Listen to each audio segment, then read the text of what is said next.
அனைவருக்கும் வணக்கம். இன்னைக்கு நம்ம சேனல் சமையல் வீடியோ பதிவில் வெஜிடபிள் வச்சு சேமியா உப்புமா எப்படி எல்லாருக்கும் பிடிச்ச மாதிரி பண்ணுறது அப்படிங்கிறத நம்ம இந்த வீடியோவில் பார்க்க போகிறோம்.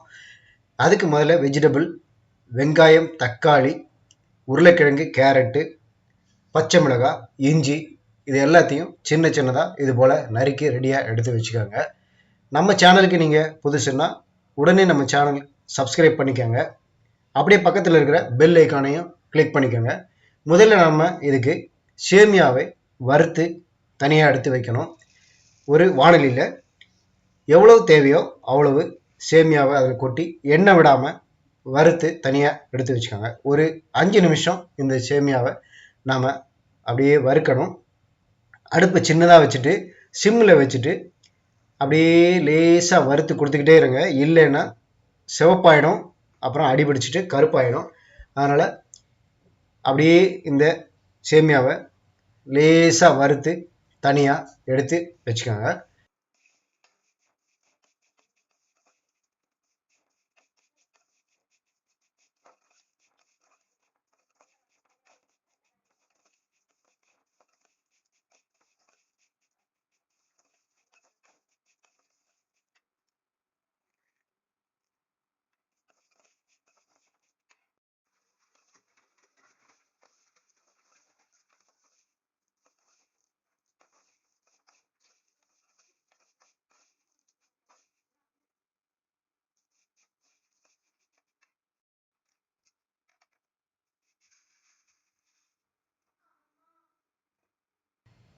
இப்போ நம்ம திரும்பவும் அதே வாணலியை அடுப்பில் வச்சுருக்கோம்.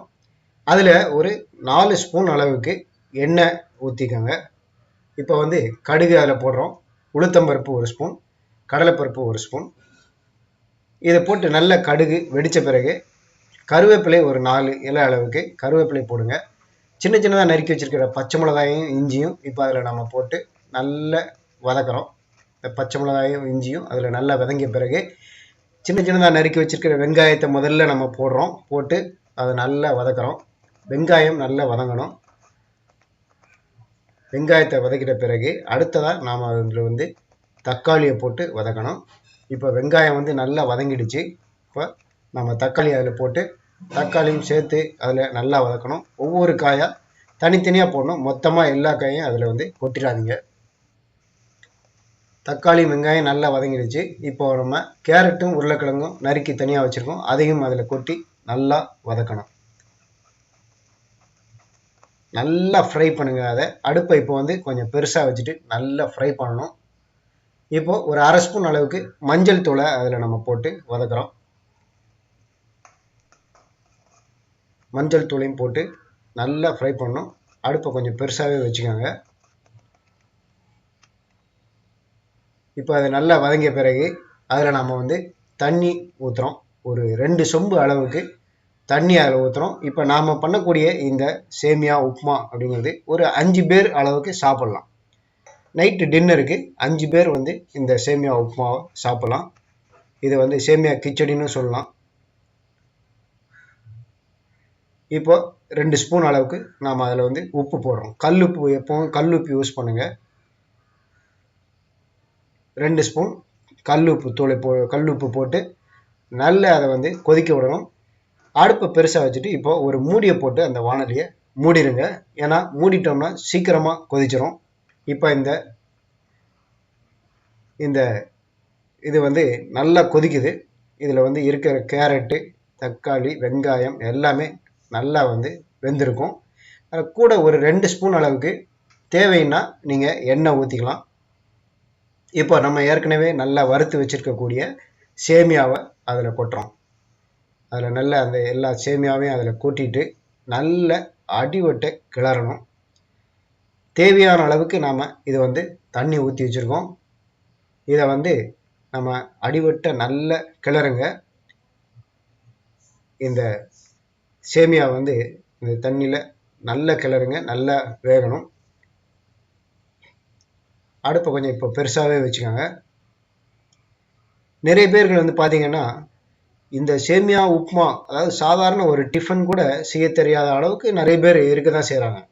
நிறைய பேச்சுலர்ஸ் ஆகட்டும், அனாவசியமாக ஹோட்டலில் கொண்டு போய் காசை கொடுத்து செலவு பண்ணுறாங்க. இப்போ இதில் வந்து நாம் கரம் மசாலாவை கொஞ்சம் தூவுறோம். இதில் எதுக்கு கரம் மசாலானா கொஞ்சம் சாப்பிட்றதுக்கு டேஸ்டியாக இருக்கும், கொஞ்சம் எல்லாருக்குமே பிடிச்ச மாதிரி இருக்கும் அது. அதனால் கரம் மசாலாவையும் போட்டு நல்லா கிளறோம். இப்போ வீட்டில் சமையல் தெரியாமல் நிறைய லேடிஸ் கூட இருப்பாங்க, புதுசாக மேரேஜ் ஆனவங்க, பேச்சுலர்ஸ், வெளியூரில் வேலை பார்க்கக்கூடியவங்க. இவங்களுக்கெல்லாம் வந்து பைசா வெளியில் கொடுத்து கட்டுப்படி ஆகாது. அவங்க வந்து இந்த வீடியோவை பார்த்து தெரிஞ்சு இதே போல் நீங்களும் இந்த டிஃபனு செஞ்சு சாப்பிட்லாம். இப்போ நம்ம அந்த மூடி போட்டு ஒரு 5 நிமிஷம் அடுப்பை சின்னதாக வச்சுட்டு இது பண்ணியிருக்கோம். இதில் இப்போ அந்த உப்புமா வந்து நல்லாவே ரெடி ஆயிடுச்சு. பாருங்கள், இது சாப்பிட்றதுக்கு தயாராகிடுச்சு. செம்ம டேஸ்ட்டாக இருக்கும். இதே பார்த்தாலே உங்களுக்கு நம்ம சாப்பிடணும் போல தோணும். இதே போல் நீங்களும் செய்து உங்கள் கருத்துக்களை வீடியோ பதிவுக்கு கீழே தெரிவிங்க. இந்த வீடியோ பிடிச்சிருந்ததுன்னா லைக் பண்ணுங்கள், எல்லாருக்கும் ஷேர் பண்ணுங்கள். நல்ல நாகரிகமான வார்த்தைகளால் உங்களுடைய கருத்துக்களை எதிர்பார்க்குறேன். மறக்காமல் நம்ம சேனலுக்கு சப்ஸ்கிரைப் பண்ணுங்கள். அப்போ தான் அடுத்தடுத்த வீடியோக்கள் பற்றிய நோட்டிஃபிகேஷன் உங்களுக்கு வரும். இந்த வீடியோ யூஸ்ஃபுல்லாக இருக்கும்னு நம்புகிறேன். நன்றி. மீண்டும் அடுத்த ஒரு நல்ல வீடியோ பதிவில் சந்திக்கிறேன்.